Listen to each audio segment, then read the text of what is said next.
하나님의 말씀은 룻기 2장 20절로 22절에 기록된 말씀입니다. 다 같이 합독하겠습니다. 나오미가 자기 며느리에게 이르되 그가 여호와로부터 복받기를 원하노라.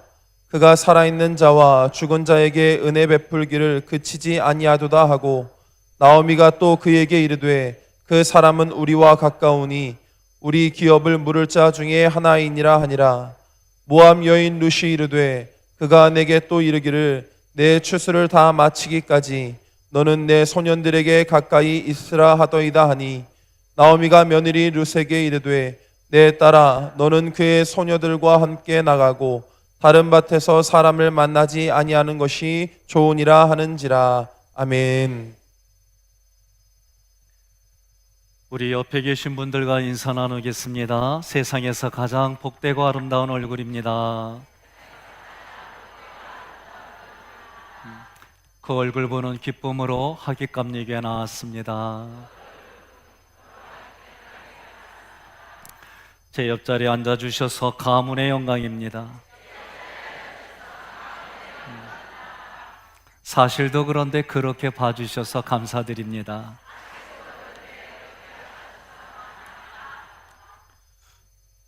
그렇게 믿으십니까? 네. 비가 와도 눈이 와도 바람이 불어도 이 자리를 고수하는 여러분에게 하나님의 은혜가 충만하시기를 주님의 이름으로 축원합니다. 제가 한복을 입었습니다. 네. 처음 한복을 입을 때는 어색했어요. 그런데 오늘도 한복을 입으면서 한복 입으니까 더 잘생겨 보인다 야. 제가 그렇게 거울을 보며 이야기를 했습니다. 여러분, 우리의 뇌는 주어를 모릅니다. 그래서 내가 어떤 말을 하느냐에 따라서 그 말을 내가 듣고 내 마음에 그렇게 심겨집니다. 그래서 말은 발이 없는데도 멀리 멀리 갑니다. 그리고 그것은 멀리 가는 게 아니라 또 내 안에 머무르는 것이 말이에요. 그래서 하나님도 우리의 말을 듣고 그대로 행하신다라고 말씀하셨습니다. 오늘은 룻이라고 하는 여인의 룻기 2장 전체를 말씀을 나눌 거예요. 룻이라고 하는 이 이름 속에는 그리스도의 사랑이 보여지는 표적이다라고 해석할 수 있는 히브리 자음의 뜻이 있어요.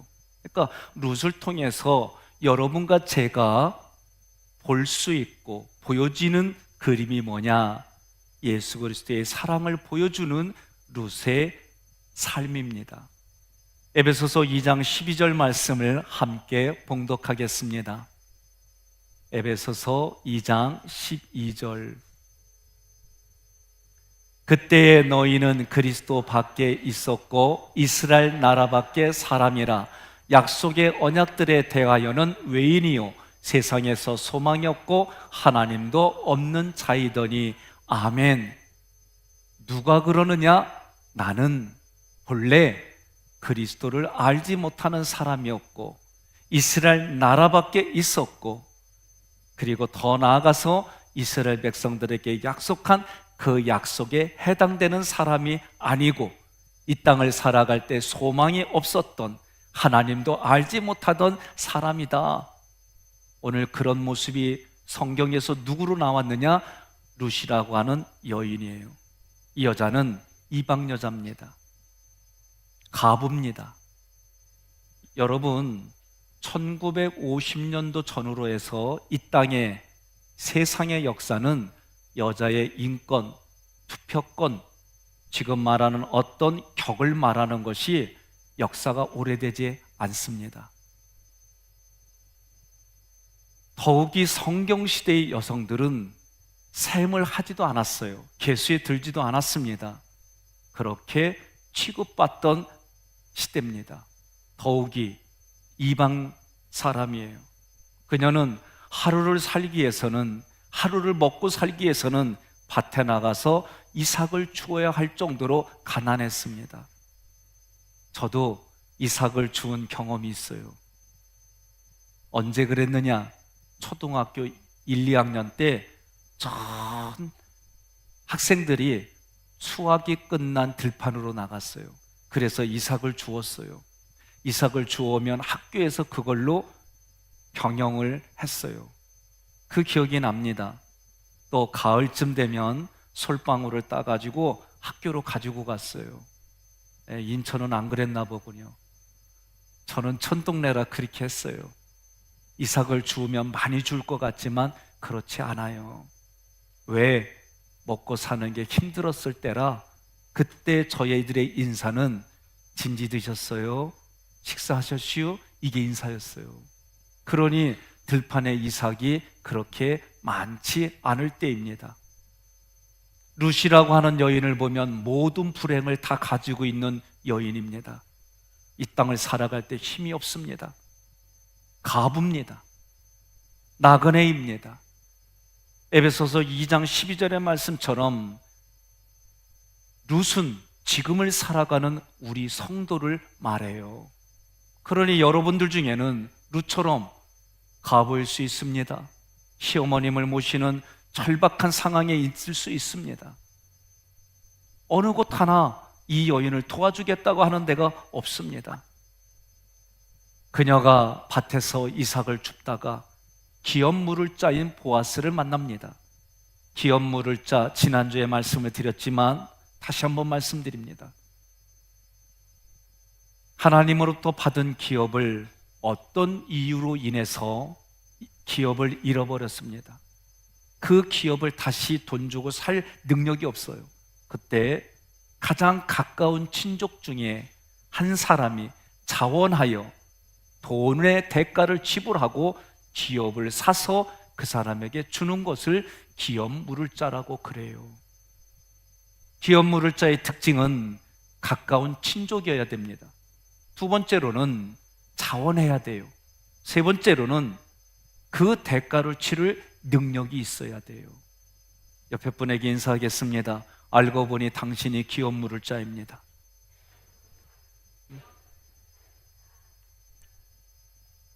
기업 물을 자 보아스를 만났어요. 보아스는 룻의 남편이 되었습니다. 룻의 생계를 책임져 주었습니다. 잃어버린 기업도 찾아주었습니다. 룻으로 인하여 아들을 얻었습니다. 여러분, 성경에 하나님의 아들 예수 그리스도, 이게 무슨 뜻이냐? 하나님의 뜻과 생각을 담아준 것이 예수님이에요. 하나님의 생각과 뜻을 담았다가 하나님의 아들의 뜻이에요. 하나님의 생각과 뜻을 담았다는 것이 예수라고 하는 이름에 담겨져 있는 거예요. 그러니 성경은 하나님의 아들에 대한 약속이 계속 이루어지는 거예요. 우리는 이것을 성경의 뜻대로 해석하는 게 아니라 육신의 생각으로 아들 낳았다, 그래서 아들 낳으면은 그러면서 남아 선호 사상으로 변질이 됐어요. 성경이 말하는 하나님의 아들은 하나님의 뜻과 생각을 담고 있다, 그 표현을 하나님의 아들이라고 말씀하는 겁니다. 우리 성도들도 룻과 같습니다. 분명히 성경은 기록되어 있는 걸 보고 지금을 살아가는 우리들이 교훈을 얻으라고 이야기하는 거예요. 그러니 우리와 같은, 우리 성도들과 같은 룻을 통해서 오늘 말씀을 깨달아야 될 게 있어요. 이삭을 줍는다 그러니까 육신의 몸을 위해서 먹는 거로만 얘기를 해요. 그렇지 않습니다. 이삭이라는 이 단어도 하나님의 양식, 하나님의 말씀, 이렇게 해석을 하면 하나님의 말씀을 기대하고 하나님의 말씀을 내 마음판에 새기다 보면 나의 기업을 물을 자 예수 그리스도를 만난다라고 성경을 볼 수가 있는 겁니다. 그래서 예수 그리스도와 한 몸, 한 영을 이루어서 아들을 낳는 자가 된다, 이것이 룻기서를 통해 우리가 해석할 수 있는 말씀이에요. 자, 하나님의 뜻과 생각이 하나님의 아들이라고 하는 표현으로 말한다면 하나님의 아들이 있는 자에게는 생명이 있고 하나님의 아들이 없는 자에게는 생명이 없다. 요한일서 5장 12절의 말씀입니다. 우리가 함께 봉독합니다. 하나님의 아들을 모신 사람은 생명을 가졌으나 아들을 모시지 않은 사람에게는 생명이 없습니다. 아멘. 조금 더 다른 표현으로 한다면 하나님의 아들 예수 그리스도를 나의 주인으로 모신 사람은 생명이 있고, 하나님의 아들 예수 그리스도를 주인으로 모시지 않은 사람에게는 생명이 없다 그랬어요. 그래서 무릇 지킬 만한 것이 있거든 마음을 지켜라. 그 마음 안에 예수 그리스도가 생명으로 있다. 이 말씀을 성경이 계속해서 이야기하는 겁니다. 지난주에 여러분들에게 룻기서 1장, 2장, 3장, 4장 이 순서대로 할 테니까 룻기서를 읽고 오세요 그랬어요. 여러분들이 다 읽은 건 줄로 알고 그렇게 믿어주고, 2장 1절부터 5절의 말씀을 보면 룻이 고난을 겪습니다. 그 고난이 뭐예요? 남편을 잃었어요. 시어머니 나오미도 남편을 잃었어요. 동서도 남편을 잃었어요. 이게 고난입니다. 여러분, 남자가 절대적으로 생계를 꾸려나가던 시대에 그 남자가 죽었어요. 그럼 그 생계를 여성이 꾸려가야 돼요. 여성이 생계를 꾸려간다는 것은 오늘날도 쉽지 않아요. 워킹맘, 미혼모, 또 이혼내하고 또는 사별하고 이런 일들이 실제를 그렇게 살아가는 분들은 어려워요. 그렇기 때문에 성경은 고아와 가부를 위해 도우라는 거예요. 그런데 여러분, 고아나 가부를 육신적으로만 생각하면 안 돼요. 에베소서 2장 12절을 근거로 내가 고아입니다, 내가 가부입니다, 하나님이 도와주시면 나는 이 땅을 살아갈 수 없는 룻과 같은 여인입니다, 그렇게 성경을 보라는 거예요. 룻은 남편을 일찍 잃었습니다. 더욱이 아들도 없습니다. 가난합니다. 이방 여인입니다. 이것이 그에게 주어진 고난이에요. 여러분, 이 고난의 환경에 기억해야 될 게 있습니다. 너희는 마음과 뜻과 힘과 정성을 다하여 목숨을 다하여 주 너의 하나님을 사랑하고 섬겨라. 신약에 와서 구약의 이 말씀을 그대로 너희는 마음과 뜻과 정성과 힘과 목숨을 다하여 하나님을 사랑하고 이웃을 사랑하라. 그래서 저는 출애굽기 세미나 때 여러분, 이웃의 개념이 지금 나에게 있는 배우자가 첫 번째예요. 그 이웃의 개념이 오늘 룻은 그 남편이 없기에 어머니가 이웃이요, 부모님이 돌아가시고 자녀가 있으면 그가 이웃이요, 이 가정의 울타리를 뛰어넘어 만나는 사람이 이웃이다라고 말씀해 드렸어요. 그래서 결혼은 사명으로 하는 거예요. 대가를 지불하겠다는 마음이 있어야 결혼하는 거예요. 저는 우리 집에서는 내놓은 자식이었어요. 왜냐? 목회를 하니까 너는 하나님의 아들이니까 여기 얽매이지 말고 이렇게 하라고 했어요. 그래서 그런 줄 알고 자유롭게 살았어요. 자유로운 영혼으로 살았어요. 결혼하고 나니까 이거 취소, 그리고 처가까지 신경을 써야 돼요.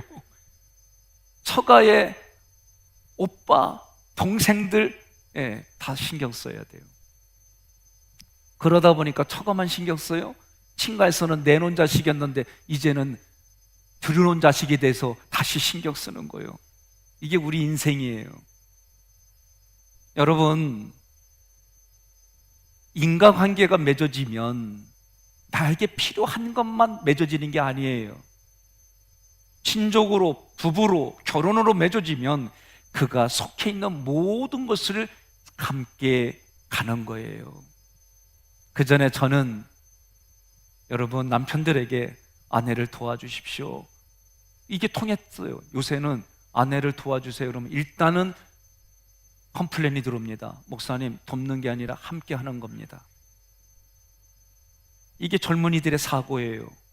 표현을 바꿀 수밖에 없어요. 시대가 그것을 요구합니다. 시대를 흘러가도 변하지 않는 것이 성경의 가치예요. 여러분, 지금 상황이 지어진 것은 룻은 그 고난을 겪고 있는 한가운데 있어요. 그때 룻이 1장 16절에 고백합니다. 여러분, 룻이 고백했던 고백을 여러분과 제가 고백해야 돼요. 어머니의 하나님이 나의 하나님입니다. 어머니의 백성이 나의 백성입니다. 이게 결혼한 사람들의 고백이에요. 이것이 오늘 신앙생활하는 여러분과 제가 그런 고백을 하는 거예요. 당신의 하나님이 나의 하나님입니다. 당신의 삶이 내 삶입니다. 여러분, 성경에서 교회는 어떤 것으로 말하느냐? 예수님이 머리, 그분의 몸으로 지체로 살아가는 거예요. 죄송하지만 옆에 있는 분을 손을 잡으면서 좀 꼬집어 보세요. 아주 진짜 살점이 떨어질 정도로 꼬집어 보세요. 그런데도 아프다는 표시를 안 하면 그 몸에 문제가 있는 겁니다. 그죠? 어느 부분을 떨어서 살점이 떨어지도록 씹으면 입에서 나오는 게 아야. 그래요. 이 소리가 안 나오면 저한테 보내주세요. 그렇게 돼 있어요. 뜨거운 물을 닿으면 뜨거워. 온몸이 반응을 해요. 가을에 에베소서를 할 때인데 교회가 그렇게 몸의 구조라는 거예요. 그래서 이 몸에 그리스도의 피가 흘러가게 해야 되는 거예요. 그러려면 여러분, 내가 하객교회에 왔다면 내 옆에 앉은 사람에게 대가를 치르며 함께 할 수 있는 은혜가 내 안에 있어야 되는 거예요. 자, 룻의 동서가 있어요. 오르바라고 하는 여인이에요. 룻과 같이 똑같은 사실 상황을 겪고 있습니다. 그때 어머니가 말합니다. 얘야, 네가 살던 곳으로 너의 신에게 돌아가라. 아니되옵니다. 아니되옵니다. 끝까지 할 줄 알았더니 아니되옵니다. 됩니다. 이렇게 바뀌었어요. 네? 여러분 잘 들으세요. 우리의 사고의 구조는 안 된다 그러면서 그 말이 속에는 기회만 주면 바꿀 텐데 이런 얘기들이 얼마나 많은지 몰라요. 다만 기회가 없어서 못할 뿐이요. 사랑하는 성도 여러분, 룻은 시어머니 나오미를 붙쫓았다 그랬어요. 지난주에 붙쫓았다는 개념은 찰싹 달라붙다 그렇게 얘기를 했어요. 우리나라 고대 문헌들을 보다 보면 궁녀들을 이렇게 표현이 좀 그런데 궁녀들을 죽일 때 가장 제가 볼 때에 아프고 힘들게 죽어가는 게 뭐냐면 창호지를 얼굴에 대고 물 뿌리는 거예요. 그리고 또 창호지를 대고 물을 뿌리는 거예요. 그러면 숨 못 쉬어요. 참 그런 모습들을 이렇게 읽어보면 가끔 저 혼자 생각을 해봐요. 내가 궁녀로 안 태어난 게 너무 감사하다. 진짜 그렇게 생각할 때가 있어요. 여러분 오늘 비 오는데 어떠셨어요? 우리 성가대 비 올 때 어떠셨어요? 대답하기 그래요? 알았습니다. 저는 개인적으로 비가 오면 너무 좋아요. 비 오는 날 차의 차문에 부딪히는 빗소리를 들으면 저는 황홀해요. 그것도 티코를 타고 위에서부터 툭툭툭 떨어지면 이 소리가 저는 너무 좋아요. 그래서 타악기 소리를 저는 좋아해요. 그런데 비 오는 날을 왜 이렇게 좋아할까? 그래서 저는 한때 나는 시인이 돼야 되는데 목사가 잘못됐어. 이런 생각도 해보고 비 오는 걸 이렇게 좋아하니까 정서적으로 풍성하구나 이런 생각을 했어요. 그런데 내 내면 깊은 데를 찾아보니까 우리 동네는 비 오는 날 일 안 해요. 그래서 어렸을 때 비가 오면 일 안 하기 때문에 그렇게 제가 좋아한 거예요. 그때 나랑 지금으로 말하면 반려견, 물론 밖에서 키우지만 이름은 킹이요. 킹하고 나하고만 비 맞으면서 동네 다 같이 돌자, 동네 10바퀴 이런 거는 걔하고 나밖에 없어요. 여러분 우리의 내면 깊은 데를 보면 내가 생각지 못했던 일들이 하나하나 올라오는 거예요. 오늘 성경은 그와 같은 모습들을 성경에 기록되어져 있습니다. 룻과 오르바는 똑같이 고난을 겪는데 한 사람은 하나님이 기억되고 하나님의 모습을 보여주고 하나님이 복을 주는 족보에 이름이 올랐어요. 오르바는 그 족보에서 사라졌어요. 오르바라는 이름은 여기서 끝났어요. 자기 자신에게 물어보세요. 우리 동네에서는 이런 얘기가 있어요. 사람이 죽으면 이름을 남긴단 말이에요. 근데 신앙은 뭐라고 하느냐? 우리는 예수 믿으면 하늘 생명책에 이름이 기록된다. 여러분과 저는 하늘의 시민권으로 이 땅을 사는 거예요. 하늘의 시민권을 가지고 이 땅에서 사는 거예요. 그래서 우리는 안전하거나 하늘 시민권자로 사는 거예요. 어떤 모습이 있든지 하늘 시민권자로 이 땅을 사는 거예요. 그 시민권이 우리의 보증수표가 되는 겁니다. 오르바는 어머님이 가라 그러니까 예의상 몇 번 아니에요, 따라갈게요, 뭐 그랬을 것 같아요. 왜? 룻은 끝까지 남으니까. 그러나 결국은 자기가 살던 자리로 돌아갔어요. 여성들이 부부싸움을 하고 물어봤어요. 부부싸움 한 다음에 가장 어디 가고 싶어요? 친정 가고 싶대. 똑같아요. 사람은 누구든지 간에 자기가 살던 곳, 자기가 대접받던 곳, 자기가 편안하게 있던 곳, 그걸 가고 싶은 거예요.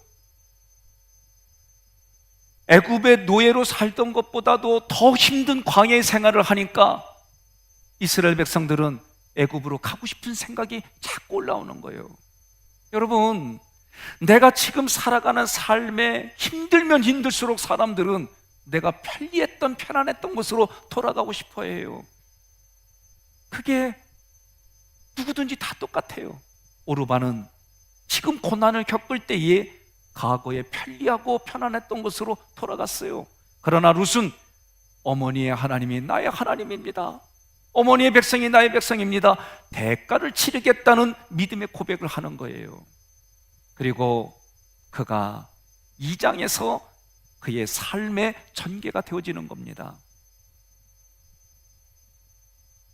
성경은 두 가지의 길을 계속해서 얘기하는 겁니다. 하나님이 말씀하시니 그렇게 해서 그렇게 되니 하나님 보시기에 좋았더라, 하나님의 복을 주셨다, 그 얘기입니다. 하나님이 말씀하시니 그대로 하지 않아서, 그대로 되지 않아서 보시기에 좋지 않더라, 이 이야기가 오늘 룻기서에도 그렇게 흘러가는 거예요. 여러분, 한번 생각해 보십시오. 내가 룻처럼 살 길을 택하여 가는지, 살 길로 결단하고 걸어가는지, 아니면 오르바처럼 힘들 때면 늘 하나님이 기뻐하지 않는, 그러나 내 몸은 편리한, 내 마음은 편리한 곳으로 내가 걸어가고 있는지.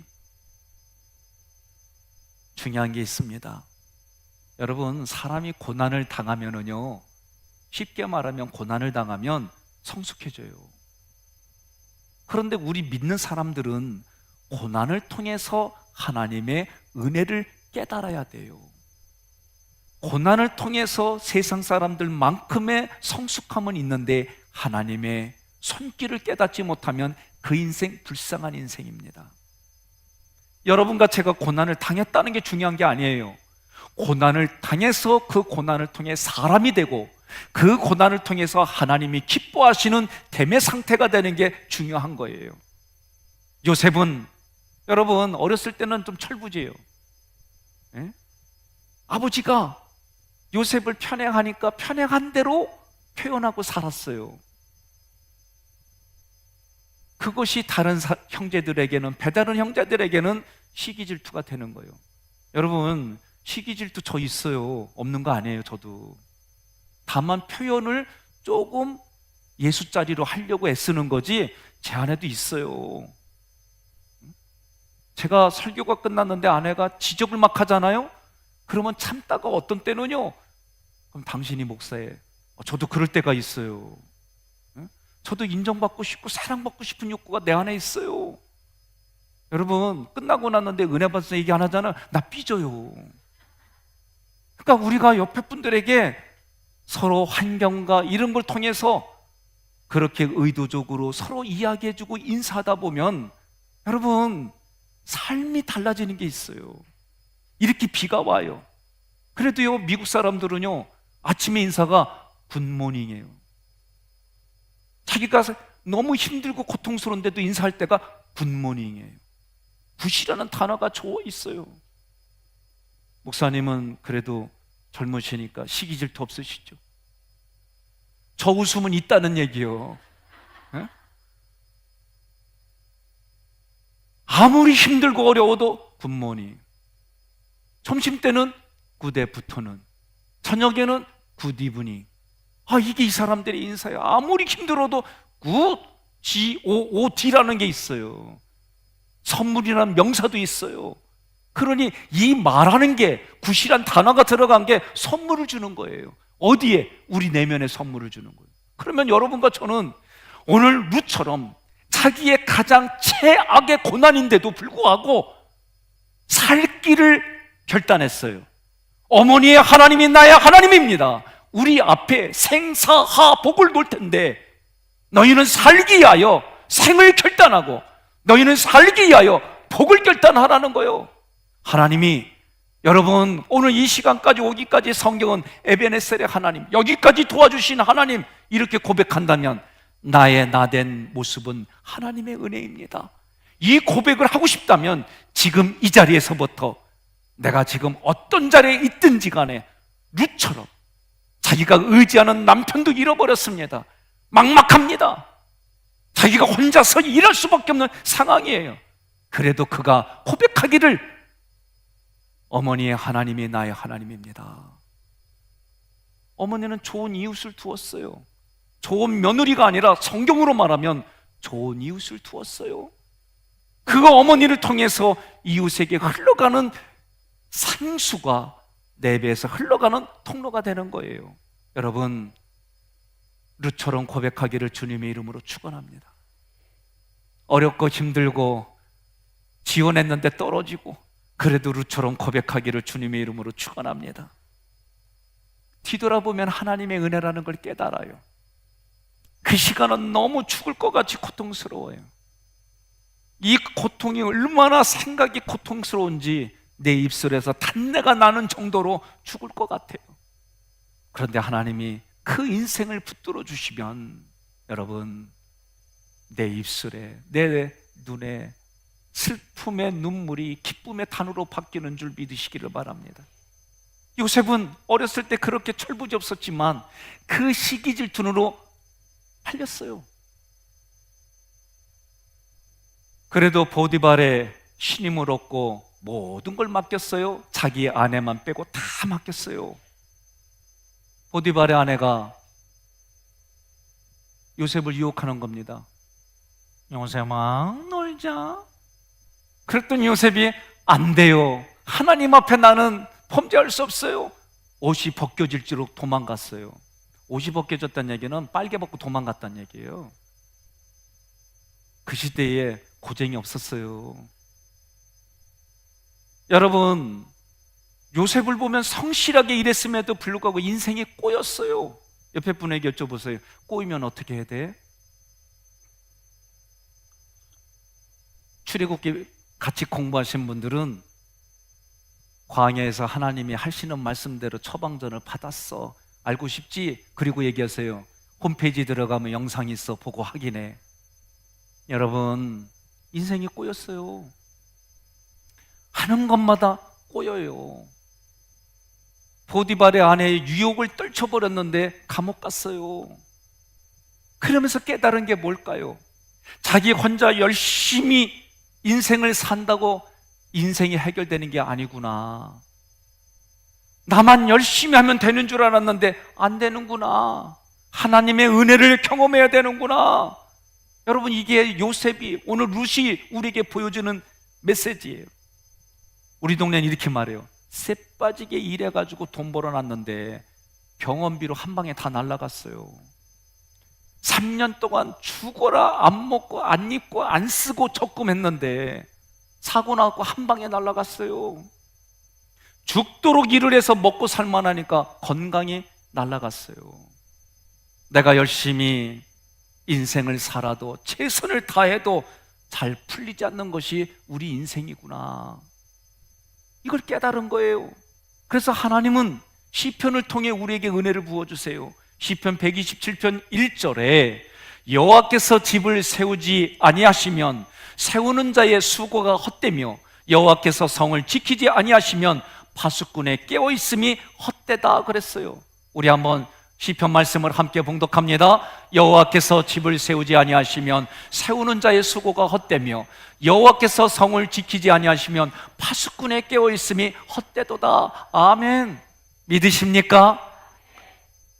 우리는 이 말씀을 읽으면서도 내 삶에 그런 일이 오면 아이고 내가 뭘 잘못했다고, 내가 이렇게 했는데 이럴 수 있시오, 막 그렇게 원망을 하게 돼 있어요. 그래서 성경을 통해 깨달아야 될 것이 고난은 당하면 하나님의 은혜를 깨달아야 되는 거예요. 죽도록 고난만 당하고 못 깨달으면 성경은 단호하게 말해요. 멸망이다라고 얘기하는 거예요. 예레미야 18장 3절로 6절 한 목소리로 함께 봉독하겠습니다. 내가 토기장의 집으로 내려가서 본즉 그가 농로로 일을 하는데 진흙으로 만든 그릇이 토기장의 손에서 터짐에 그가 그것으로 자기 의견에 좋은 대로 다른 그릇을 만들더라. 그때에 여호와의 말씀이 내게 임하니라 이르시되 여호와의 말씀이니라 이스라엘 족속아 이 토기장이가 하는 것 같이 내가 능히 너희에게 행하지 못하겠느냐. 이스라엘 족속아 진흙이 토기장의 손에 있음같이 너희가 내 손에 있느니라. 아멘. 여러분 하나 질문하겠습니다. 쿠쿠로 밥 해먹는 게 맛있어요? 무쇠 노수로 되어 있는 새로 솥단지에다 밥 해는 게 맛있어요? 예, 들리는 게 솥단지가 더 크게 들립니다. 대부분 얘기가 솥단지로 하는 게 맛있다는 거예요. 과학적인 원리가 있어요. 그런데 그 솥을 만드는 주물 공장이 극한 직업에 나왔어요. 제가 그것을 유심히 보니까 센 물을 녹여가지고 그 솥단지를 만드는데 조금이라도 흠이 있으면 그 주물 공장장이 큰 망치 가지고 다 때려 부숴요. 그 왜 부수냐니까 다시 부숴가지고 녹여가지고 또 다시 만든대. 옆 사람에게 이렇게 질문하세요. 하나님이 나를 하나님이 원하는 성숙한 믿음을 주기 위해서 나를 망치로 때리고 풀물불에 집어넣고 이렇게 해가지고 솥을 만들었는데 하나님 앞에 내가 불순종해가지고 또 망치를 얻어맞고 또 두들겨 맞아갖고 하룻불에 또 푹 들어갔다가 이거 반복하며 살릴게요. 한 번에 끝낼게요. 여러분 이게 말이 길지요. 충청도에는 이렇게 간단하게 얘기해요. 잘할게요 말게요. 옆 사람한테 여쭤보세요. 잘할 거냐고 말 거냐고 여쭤보세요. 뭐라고요? 잘한대요? 아이고 감사해라. 에? 인천은 주어동사 보호 다 해가지고 문장 길지요? 우리 동네는 간단해요. 할게요 말게요 끝나요. 여러분 우리가 고난을 겪으면 하나님께로 빨리 들어오고 두 손 들고 찬양합니다. 그러면서 와서 얼른 하나님의 말씀이 나에게 주시는 고난을 깨달아야 되는데 고난을 당하면 당할수록 고집만 세지는 사람들이 있어요. 옆에 분한테 그래요. 당신은 아니야. 에? 답답한 게 있어요. 그 고난을 겪으면 겪을수록 하나님의 은혜를 깨달아서 마음이 말랑말랑해지고 하나님 앞에 얼른 손들려면 손들고 이래야 되는데 이상하게 고통을 겪으면 완고집이 되는 분이 있어요. 그리고 서로 간에 하나님 일을 한다고 하면서 자기 주장만 완고집으로 얘기를 해. 옆에 분이 그랬어요. 당신은 아니야. 응? 고난당할수록 다시 말하는 겁니다. 고난당한 것이 내게 유익이라. 이로 말미암아 내가 주의 율례들을 배웠다. 자, 오늘 룻을 통해서 우리가 깨달아야 될 게 있어요. 3절에 룻이 가서 베는 자를 따라 밭에서 이삭을 줍는데 우연히 엘리멜렉의 친족 보아스에게 속한 밭에 이르렀더라. 여기 단어 분명히 우연이란 단어가 있어요. 이거는 우리 한국적인 사고로 우연이라고 받아들이면 안 돼요. 이 우연이라고 하는 것은 카라라고 하는 동사에서 나온 단어예요. 이 단어는 어떤 때 쓰냐면은 사람의 능력을 넘어서서 어떤 현상을 말할 때 사용하는 거예요. 다시 말하면 룻이 의도적으로 개입하지 않았지만 하나님께서 개입하신 대로 룻을 이끌었다, 이런 뜻이 되는 거예요. 4절에서도 마침 보아스가 베들레헴에서부터 와서 베는 자들에게 이르되, 여기에 마침이란 단어는 여호와 하나님께서 계획하신 대로 이끄셔서 그 결과 마침, 이런 뜻이에요. 그러니까 여러분과 저는 에베네셀의 하나님, 여기까지 도와주신 하나님, 그런 고백을 한다면 내가 만나는 모든 상황, 고난을 포함해서 아픔을 통해서 이 모든 내가 지금까지 겪은 것이 하나님이 그렇게 이끄셨다라는 고백이 돼야 되는 거예요. 그러면 지금의 내 현장을 여러분 디딤돌로 한 걸음, 디딤돌로 두 걸음, 디딤돌로 세 걸음 그렇게 나아갈 수 있는 줄로 믿으시기를 바랍니다. 그러므로 룻이 펼쳐지는 이 성경의 그의 역사는, 그의 스토리는, 그의 과거는 하나님이 계획하시고 하나님이 이끄셔서 하나님의 섭리 가운데에 진행된다. 자, 서두에 말씀드렸어요. 룻이 누구요? 우리를 대변하는 성도다 말이요. 그러니 룻처럼 내가 지금 험악한 인생의 한가운데 있으면 저도 겪어보니까 힘들어요. 그리고 나서 요새 이렇게 말하는 거예요. 험악한 목회를 겪어보니 이제서 말할 수 있다. 이제 말할 수 있다는 얘기는 그 고난을 좋게 해석해서 그것이 내 삶의 유익이 돼서 하나님을 알게 해주셔서 이제는 그 고난을 통해 하나님을 말할 수 있다, 그 얘기입니다. 여러분, 하나님께서 하나님의 은혜를 갈망해서, 룻이 뭐라 그랬어요? 어머니의 하나님이 나의 하나님입니다. 이러한 갈망을 통해서 하나님께 사랑의 고백을 한 룻을 하나님이 복을 주세요. 5절로 7절의 말씀을 함께 봉독합니다. 보아스가 베는 자들을 거느린 사환에게 이르되 이는 누구의 소녀냐 하니, 베는 자를 거느린 사환이 대답하여 이르되 이는 나오미와 함께 모압 지방에서 돌아온 모압 소녀인데 그의 말이 나로 베는 자를 따라 단 사이에서 이삭을 죽게 하소서 하였고 아침부터 와서는 잠시 집에서 쉰 외에 지금까지 계속하는 중이니이다. 아멘. 이 얘기는 룻이라는 여인이 모압으로부터 이렇게 여기까지 온 사연을 말하고 지금 와서 보니까 자기의 시어머니와 자기가 살기 위해서 잠시 쉬는 곳 뒤에는 성실하게 살았습니다, 그 얘기를 하는 거예요. 자, 많은 사람들이 있어요. 그런데 그 여인이 눈에 보이는 거예요. 특별히 그 사람만 보이는 거예요. 이건 뭘 얘기를 하냐면 하나님의 은혜를 입으면 사람에게도 은혜를 입게 돼 있어요. 제가 하나님의 은혜를 입으니까요 하객교회 담임 목사가 됐어요. 이쪽만 보고 아멘 하는 분들만 보고 해야지. 아니 진짜 제가 이게 이제 내 삶에서 깨달아지는 거예요.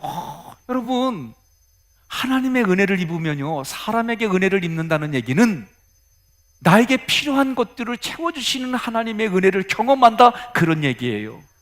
다니엘이 하나님의 은혜를 입었어요. 그랬더니 포로로 잡혀간 그곳에 다리오 왕의 은혜도 입어요. 은혜를 입으니까, 여러분 잘 들으세요. 은혜를 입으면 다 은혜를 입는 것 같죠? 안 그래요. 은혜를 입는데 또 한쪽에는 시기 질투 있어요. 응? 저도요 이거를 정말 눈물 흘리게 겪었기 때문에요 불교육자분들에게 가급적이면 마음 상하지 않게 하려고 저도 몸부림쳐요. 부교육자들만 그러는 거 아니에요.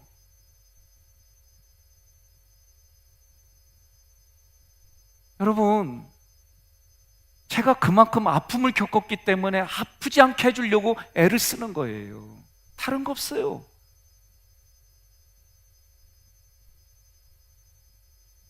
다니엘이 은혜를 입었어요. 그런데 한쪽에서는 고관대작들의 시기와 질투를 받았어요. 그러니까 누군가를 사랑해주면 또 다른 누군가는 이런 게 있는 거예요. 여러분, 동물들은 시기 질투가 없을 것 같지요? 유튜브에 앵무새 시샘하는 거 한번 쳐보세요. 주인이 앵무새 앞에다가 커다란 헝겊으로 만든 앵무새 인형을 가지고 사랑한다 막 이랬더니요, 앵무새가 한 바퀴 돌더니 갑자기 부리로 꽉 찍는 거예요. 앵무새만 그래요? 개, 그렇게 사랑해주는 반려견 앞에서 헝겊으로 만든 개를 사랑해주고 이뻐주고 그랬더니요, 개가 이렇게 쳐다보더니요 막 물어요. 옆에 분에게 이렇게 말하겠습니다. 당신의 시기 질투는 정상입니다. 그런데 이 시기 질투가 다니엘이 겪었던 것처럼 그렇게 하면 안 돼요. 모함을 합니다. 자기들도 다른 거 아니에요. 왕으로부터 사랑받고 싶고 인정받고 싶은 욕구가 강했어요. 그런데 사랑받고 싶은 인정받고 싶은 욕구가 다니엘로 가니까 이 안에 시기 질투가 올라오는 거예요. 그래서 모함을 해가지고 사자굴에 집어넣었어요. 왕은 힘들겠지요. 그러나 의리를 지키는 왕이니까 그래도 자기의 왕권을 지키기 하니까 자기가 한 말을 지키기에 그대로 했어요. 새벽까지 뜬 눈으로 밤새웠어요. 새벽이 되자마자 지금 우리 명절로 하면은 덜신도 신지 아니하고 그 사자굴까지 가가지고 말하는 겁니다. 다니엘아, 다니엘아, 너가 섬기는 하나님이 사자들의 입에서 너를 구원해 줬느냐? 그러니까 다니엘이, 예 왕이시여, 내가 믿는 하나님이 사자들의 입에서 나를 구원해 줬습니다. 그러니까 이제 왕이 그 은혜를 시기한 고관대작들을 그걸로 다시 다니엘 대신 집어넣어요. 다니엘 대신 집어넣으니까 사자들이 영안이 열려가지고 먹잇거리로 알고 잡아먹었어요. 기가 막힌 일들입니다. 여러분, 에스더 왕비도 마찬가지예요. 죽으면 죽겠다는 그 마음을 가지고 하나님 앞에 간절히 구하는 건데 은혜를 입었어요. 은혜를 입으니까 아하수로 왕에게도 은혜를 입어서 이스라엘 백성들이 죽음의 자리에서 살아나는 거예요. 룻이 배가 고프고 가난해서 이삭을 죽을 때에 이삭을 육신의 것으로만 해석하지 마세요.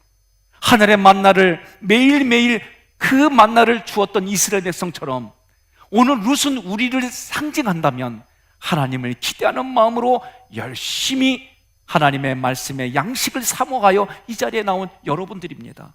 그럴 때에 하나님의 은혜를 기대하고 사모하는 마음으로 예배를 드리는 여러분들 앞에 그 양식이 영의 양식이 되게 하셔서 여러분 룻처럼 말씀에 가난하고 양식인 이삭을 줍는 마음이 있는 사람들에게는 하나님께서 은혜를 부어주신다. 그 은혜를 입은 룻은 보아스에게도 특별한 은혜를 받게 됩니다. 2장 8절로 9절 함께 봉독합니다. 보아스가 룻에게 이르되 내 딸아 들으라. 이삭을 주우러 다른 밭으로 가지 말며 여기서 떠나지 말고 나의 소녀들과 함께 있으라. 그들이 베는 밭을 보고 그들을 따르라. 내가 그 소년들에게 명령하여 너를 건드리지 말라 하였느니라. 목이 마르거든 그릇에 가서 소년들이 기러온 것을 마실지니라 하는지라. 아멘. 여기 소년들은 으르렁거린다, 소리친다, 그런 뜻의 불량배를 말해요. 그러니까 여러분, 먹을거리가 있는 자리는 옛날이나 지금이나 꼭 깡패들이 있어요. 꼭 깡패가 아니더라도 다른 사람의 그런 것들을 뺏어가고 하는 그런 사람들이 어디나 다 있어요. 이 말씀은 무슨 얘기냐면 진리가 없는 사람들이 진리를 가진 사람들에게 으르렁거리고 시비 걸고 괜히 해하려고 해도 하나님이 보호해 주심을 믿으라는 얘기예요. 때로는 여러분, 하나님의 말씀이 내 안에 들어오면 그 말씀 때문에 이 세상을 살 때 헷갈릴 때가 있어요. 그럴 때에 하나님이 아들의 생명이 있으니까 하나님이 지켜주심을 믿으시기를 주님의 이름으로 축원합니다. 그래서 시편 말씀에 121편 1절로 8절에 하나님의 은혜를 갈망하는 성도에게는 낮의 해와 밤의 달이 너희를 상하지 않게 한다. 지금부터 영원토록 출입을 지켜주신다. 그런데 내 인생에 어려움이 있다. 그러면 그 어려움은 하나님이 은혜를 주시는구나. 여러분, 그 어려움을 닦을 때 두 가지 표현이 있습니다. 하나는 그게 무엇쨌다고 자기 자신에게 얘기하는 거예요. 이건 200만 원짜리예요. 어려움을 겪을 때 특별한 하나님의 뜻이 있습니다. 이게 500만 원짜리예요. 왜 그러느냐? 이 문장 하나를 알기 위해서 내가 치른 대가요. 여러분 기억하세요. 정말 내가 힘들고 어려운 일이 있어요. 그때 한 문장 하는 거예요. 그게 뭐 어쨌다고. 옆에 분에게 그래요. 비가 오는데 어떻게 걸어가지? 그렇게 한번 해보세요. 그럼 옆에서 그게 뭐 어쨌다고. 비 맞으면서 가면 되고 우산 쓰고 가면 되고, 안 되면 장로님 나 좀 태워다 주세요. 그러면 되는겨. 그런데 거기에 한마디 더 하는 거예요. 비가 오는 것도 하나님의 특별한 뜻이 있어서, 전국이 지금 다 메말랐잖아, 가뭄이잖아. 하나님의 비가 주는 거예요. 한쪽엔 비가 너무 많이 왔어요. 그럼 또 근심이 있어요. 우리 인생은 다 그래요. 그럴 때마다 하나님의 은혜가 이렇게 있습니다 하는 거예요. 자, 오늘 2장 전체에서 11절부터 13절까지 말씀을 보면 보아스가 룻을 위로합니다. 마음을 어루만져줘요. 여러분, 우리에게 필요한 게 이거예요. 정말 말 한마디에 천년빛을 갚고 말 한마디에 그 사람의 마음을, 문제를 해결해 주는 게 있어요. 그러니 그 마음을 어루만져 주는 문장은 그냥 안 나와요. 겪어야 나오는 거예요. 근데 겪어도 꼭 이런 분이 있어요. 시집살이를 겪어봐야 며느리를 시집살이 한대. 이거는요, 예수 믿지 않는 사람들이 하는 얘기예요. 예수 믿는 사람들은 나는 시집살이 겪었지만 며느리에게는 딸처럼 대해야지. 이게 여러분 성경이 말하는 생수가 내 배에서 흘러가는 거예요. 룻은 의지할 남편, 부모와 친척이 없어요. 생각해 보세요. 오늘 우리 교회도 동남아시아 또는 외국에서 오신 분들이 있어요. 저도 사실은 인천 사람이 아니에요. 충청도에서 와가지고 나도 외로워요. 나도 알고 보면 되게 불쌍해요. 근데 여러분들이 우리 장로님을 비롯해서 말 한마디, 또 그들의 언행을 통해서 내가 지금까지 겪었던 게 다 치료가 됐어요.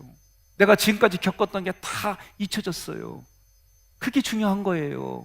지금을 살아가는 내가, 지금을 살아가는 옆에 있는 사람과의 관계가 중요한 거예요. 그래서 이런 모습들은 내가 겪어야만, 그리고 그것이 훈련을 통해서 그것을 겪는 사람에게 위로의 말 한마디, 격려의 말 한마디, 이런 얘기가 흘러가는 줄로 믿습니다. 그래서 13절에 룻이 말하는 거예요. 내 주여, 내가 당신께 은혜 입기를 원합니다.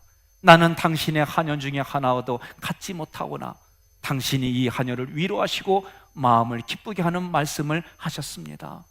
여러분, 이게 중요한 거예요. 우리는요, 이것을 가장 가까운 이웃인 부부에게, 또 여러 가지 이유로 룻과 같은 상황에 있으면 부모님에게 또는 자녀에게 그렇게 하는 것이 이웃에게 하는 건데, 우리는 이렇게 하지 않아요. 오늘부터 여러분 그렇게 하시기를 바랍니다.